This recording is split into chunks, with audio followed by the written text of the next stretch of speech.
Moi j'ai bien aimé parce qu'on a parlé des droits et j'ai appris des choses parce qu'avant je ne savais pas qu'il n'y avait pas beaucoup forcément des droits et que maintenant grâce aux droits on vit tous ensemble en paix et qu'on est tous respectés et que par exemple quand on fait quelque chose de mal, par exemple pour le droit on est puni. Dans un bus il y a une dame enceinte et qu'on ne lui laisse pas la place, on va être mal vu mais on ne va pas être puni.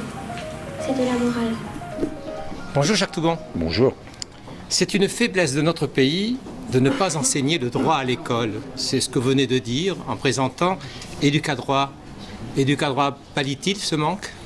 Non, parce qu'Éducadroit n'est pas un enseignement au sens académique. On n'apprend pas le droit comme on peut l'apprendre à des personnes qui se destinent aux professions du droit. Donc, Éducadroit n'a aucune prétention d'enseigner le droit. Éducadroit veut sensibiliser au droit, au singulier et au pluriel, c'est-à-dire expliquer comment, dans la société, dans une république comme la République française, le droit est une structure essentielle de la vie en société, qu'elle permet de protéger les gens, qu'elle permet de fixer des limites, mais aussi de donner des facultés, des droits de faire, et qu'en particulier, ça donne des droits aux enfants et ça leur permet de participer, ça leur permet par exemple de bénéficier au droit à l'éducation. Donc, quand je dis que je reproche au droit de ne pas être enseigné dans l'enseignement secondaire, par exemple, c'est une idée que j'ai depuis très longtemps.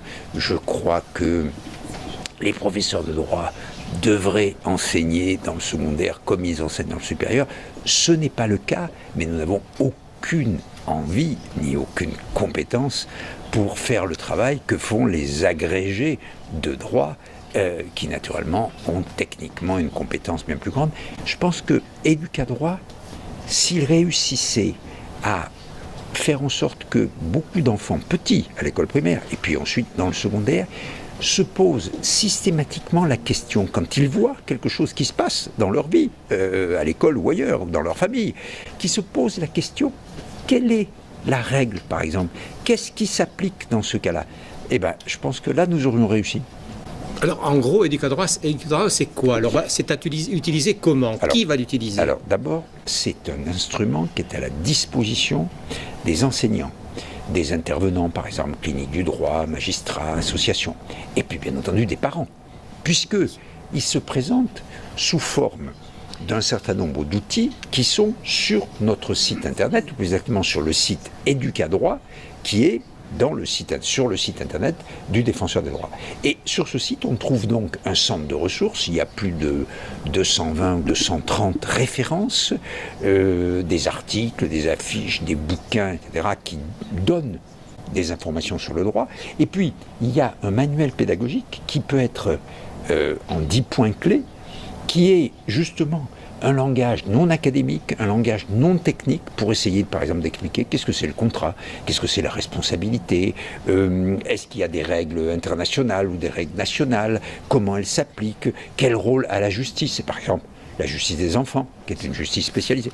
Et donc, à partir de là, ce site va fournir centre de ressources, manuel pédagogique, une liste de partenaires, c'est-à-dire par exemple, je suis à Béziers ou je suis à Bordeaux, j'ai envie, moi enseignant, dans ma classe, d'avoir la possibilité de faire un travail avec Éducadroit, eh bien, je vais aller sur le site et je vais voir que, par exemple, dans ma région, il y a telle ou telle association d'avocats, Initiadroit, ou telle clinique du droit, ou que l'association locale des magistrats ou une association d'éducation populaire existe dans ma région et qu'elle peut venir un jour, dans le temps scolaire ou dans le temps extrascolaire, participer à cette action qu'on appelle Éducadroit. Donc c'est un travail à la fois mis à disposition d'outils par notre site et un travail entièrement partenarial.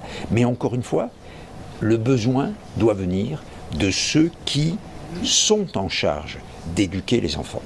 Alors, ceux qui sont en charge d'éduquer les enfants, par essence, il y a l'école, le ministère de l'Éducation nationale. Je viens d'écouter la représentante de la DGESCO être très heureuse de découvrir du droit.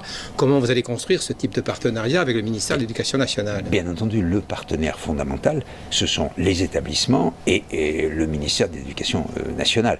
Aussi probablement d'ailleurs l'enseignement privé, s'il veut bénéficier de notre projet, bien entendu. Et je suis très heureux, effectivement, que les services d'éducation nationale envisagent favorablement Éducadroit et sont prêts à être en partenariat avec nous. Nous allons voir probablement avec la DGESCO et avec les rectorats ce que nous pouvons faire pour que ce projet se développe, car nous avons travaillé depuis 2 ans et demi.